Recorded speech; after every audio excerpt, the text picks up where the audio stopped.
हल्ली सोशल मीडियावर चमकण्यासाठी पब्लिसिटीसाठी तरुण मुलं मुली वाटेल ते करतात। सोशल मीडिया स्टार होण्यासाठी टिकटॉक सारख्या ॲपवर लिपसिंग करण्यापासून सुरू झालेला हा प्रवास आता जीवघेण्या स्टंटबाजीपर्यंत येऊन पोहोचलाय। चमकोगिरीच्या नादात ही तरुणाई स्वतःचेच प्राण कसे धोक्यात घालते पाहूया या रिपोर्टमध्ये।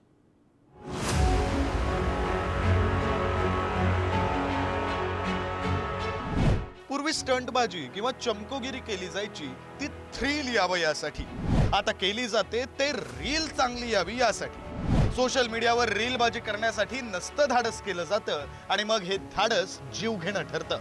पावसाळ्यात तर सोशल मीडियावर दिसणाऱ्या पर्यटन स्थळी जाण्याचा मोह अनेकांना आवरत नाही आणि मग हे असे प्रकार घडतात। ही दृश्य नाशिकच्या दुगारवाडी धबधब्यावर अडकलेल्या मुलांची आहेत। रविवारी 15 ते 20 जण इथे अडकले होते। स्थानिक तरुणांनी या पर्यटकांना रेस्क्यू केलं। सुदैव म्हणून हे रेस्क्यू ऑपरेशन 100% यशस्वी झालं, नाहीतर गेल्या वर्षीच्या लोणावळ्यासारखी मोठी दुःखद घटना घडली असती। असाच काळजात धडकी भरवणारा प्रकार अहिल्यानगरमध्ये सुद्धा घडला। इथल्या अकोले तालुक्यातील महाकाय रंधा धबधब्यात तरुण पडला। रुद्रावतार धारण केलेली प्रवरा नदी ज्या ठिकाणी दरीत कोसळते त्या प्रवाहात हा तरुण वाहून जाताना दिसला। सुदैवानं दरीत कोसळण्या अगोदर हा तरुण पोहत पोहत काठावर पोहोचला आणि त्यामुळे त्याचा जीव वाचला। हा तरुण वेगानं सुरू असलेल्या प्रवाहात पोहू शकला म्हणून वाचला, पण प्रत्येक वेळी दैव बलवत्तर असेलच असं नाही, आणि दैव बलवत्तर नसेल तर भंडाऱ्यातल्या घटनेसारखी घटना घडू शकते। हा तरुण तलावात उडी मारताना दिसतोय। उडी मारल्यानंतर हा 18 वर्षांचा तरुण पुन्हा जिवंत बाहेर आलाच नाही। बाहेर आला तो त्याचा मृतदेह।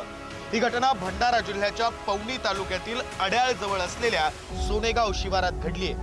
व्हिडिओ बनवण्याच्या अट्टाहासापायी त्याने ही उडी मारली होती आणि पाण्याचा अंदाज आला नाही, त्यामुळे बुडून त्याचा मृत्यू झाला।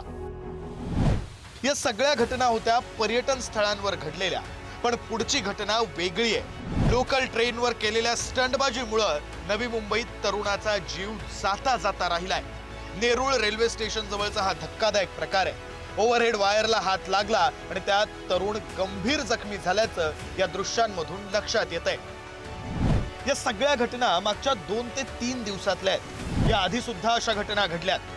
संरक्षण जाळीच्या पलीकडे जाऊन रुमाल काढण्याच्या प्रयत्नात सिंधुदुर्गाच्या कावळेसाद पॉइंटवर झालेला तरुणाचा मृत्यू, जोगेश्वरीतल्या तरुणाचा रायगडच्या माणगावमध्ये रील काढण्याच्या नादात गेलेला जीव, या सगळ्या घटना पर्यटकांची बेफिकिरी आणि चमकोगिरीमुळे घडल्यात हे लक्षात येतं। अशा घटना टाळण्यासाठी प्रशासनानं लक्ष घालावं, गस्त वाढवावी हे खरंच आहे, मात्र पर्यटकांनी देखील हुल्लडबाजी न करता स्वतःच्या आणि इतरांच्याही जीवाची काळजी घ्यावी।